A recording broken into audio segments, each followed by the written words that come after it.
Alrighty, welcome back, everyone. Uh, I guess this is going to be a regular thing.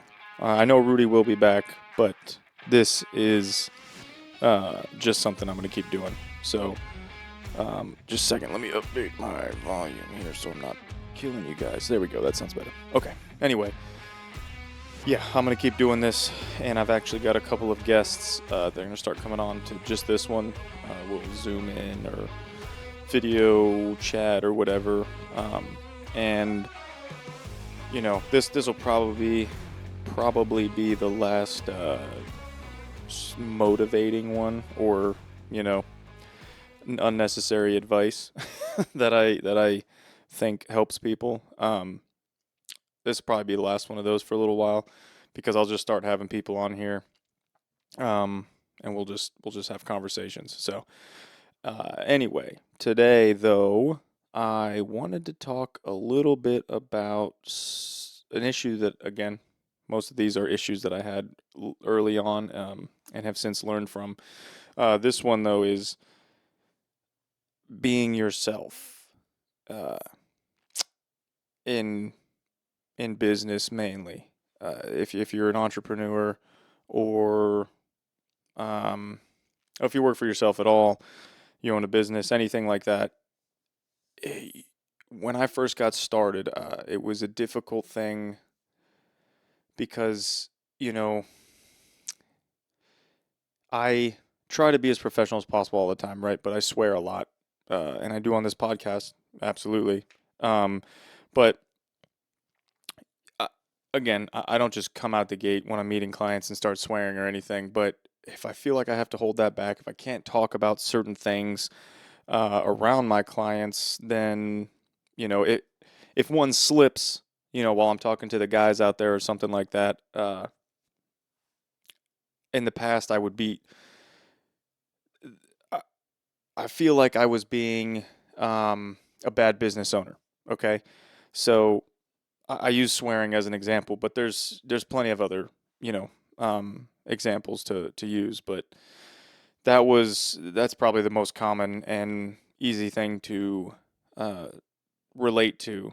So when I first started my company, I tried to act and be a certain way, what I thought people were looking for to hire me, right? So I would avoid certain subjects and conversations. I would talk a certain way. I would only talk about certain things, and I would try to sell somebody that I wasn't, because I thought that's what it took, and I thought that's what they were looking for. Um, it took me a little while for two things to happen. One, to realize that that's not the truth. You know what I mean? Um, people can tell when you're being lied to. So I lost out on a lot of those sales. I'm sure that's not the only reason. There were a lot of reasons, but that's probably one of the factors, was they could tell that I'm lying. You know what I mean? I'm trying to be somebody that I'm not, and they could probably tell. So the two things I learned that it's not the case, and the other one is that I just stopped caring about that. You know what I mean? I just stopped uh, caring what everyone else was thinking or what they wanted me to be, when it came to meeting clients and things like that, because it just it's a lot of work. Uh, so now, you know, a lot of my clients, I just am 100% me when I talk to them, when I uh, tell them, stories about my past, or other projects, or bring up stuff. I act exactly like I am right here. I talk to them just this same way. And if I do still try not to swear as much as possible, but if one slips, if it offends them, or if they're not okay with it, then that's not my client. If they freak out about it, then obviously I'm not wanting to work with them, because if um, if that bothers them, everything else, all the little stuff, all the minor details, all the things that make a project horrible will bother them too. So I again, I'm myself now, and it's a real struggle when you're first starting in business because, or at least it was for me, because again, I thought I had to be a certain way. I thought people wanted me to be a certain person, and um, you think that you will lose out on sales if you act yourself or whatever, but it turns out you end up when you do sell those jobs, you get the clients that you don't want, and then you have nothing but headaches, right? Which is also, I've gone through many of those, and you kind of realize, again, I realized, okay, well that was part of the problem, when I act that way, and then I go home and I act this way. Um, yeah, I'm living two lives, you know what I mean? And I didn't want that anymore. I wanted to be myself in the company and outside of the company. Same thing with my employees.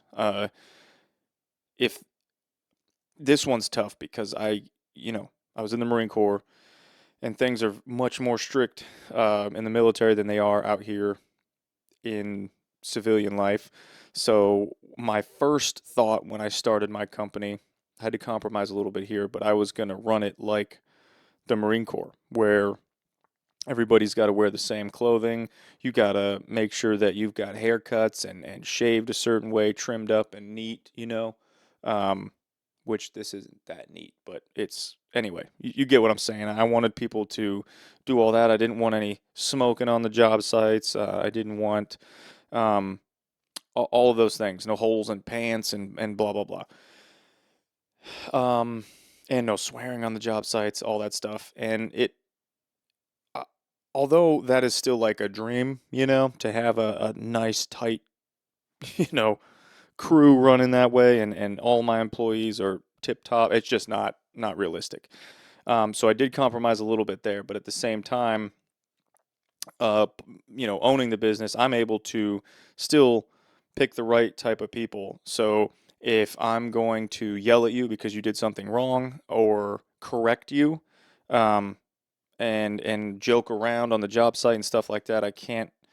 Uh, in the past, I would hire people and have issues with them because they were getting bullied or whatever, and none of what we're doing.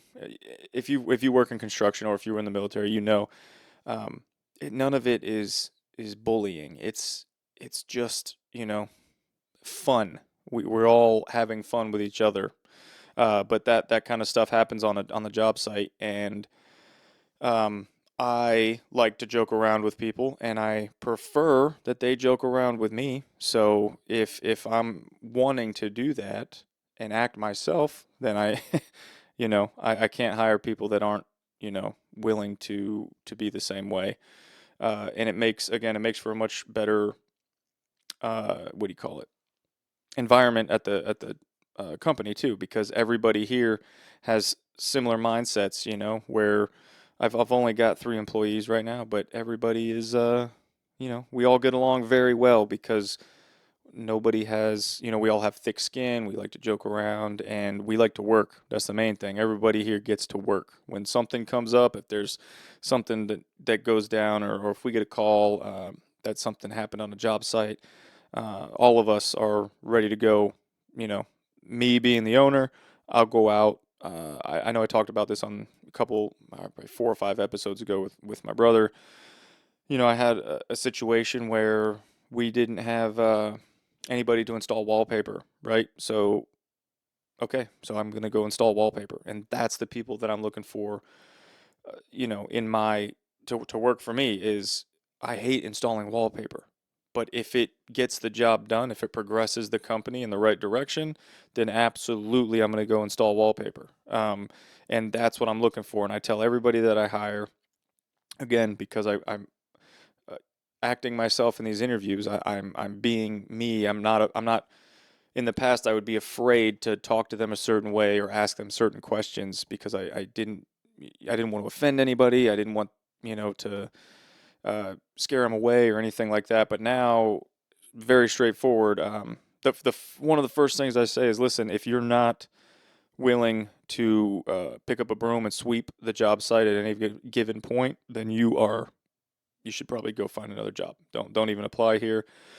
I won't waste any more of your time because even me myself, I will go out and sweep job sites to make sure that it's clean because it represents our company. Um, so that's, if the guys that I'm interviewing, or girls, because I've had a couple of them work for me too, but if it's not if you're not willing to do those things, if you're not willing to do whatever it takes, um, because you think that it's outside of your scope of work, or that like a good example that I've had in the past is foremen not being willing to pick up the trash at the end of the day. They just, oh, that's the laborer's job. I'm here to install trim only, and when I'm done with that, I'll leave. Okay, then don't come back, because again, I need people that are willing to do a little bit of everything to make sure that the jobs get done correctly and that our company is represented correctly. Um, and again, the guys that I have now are great. And then I had that conversation with all of them, which I wouldn't do in the past because I was afraid of offending somebody. I was afraid to scare them off. But again, I don't know if it was a combination of the two things, where I figured out that people respond better when you're acting yourself, and they can tell that you're being truthful and real with them, and the fact that I just don't care anymore. I've been through too many crappy employees, too many crappy projects to care what what they think, and is what might offend somebody, or what is going to scare somebody. I have a conversation with everybody that's either going to work for me or that I'm going to work for. Um, and in that first conversation, I know right then and there if it's somebody that I'm willing to work with or not. So uh, I do that now, as opposed to in the past, where I would just have those conversations, have a gut feeling, and do it anyway because I thought that that was the right thing to do. Get the work, it'll keep everybody busy. Everybody will be happy. When at the end of the day, I was nothing but miserable. So anyway, that was mainly what I wanted to cover today. Was just, don't be afraid to be yourself, because people will respond to that better. You'll get the clients that are happier at the end of the day, regardless. So, and not only the clients, but employees too, and everywhere. The whole company will run smoother when you're acting yourself. So, I guess that'll be it today, guys. We'll keep this one short, but next week, hopefully, we'll have a guest on. So we'll start rolling that way and see how that goes. Otherwise, hope you guys have a great week. We will see you next time. Thanks.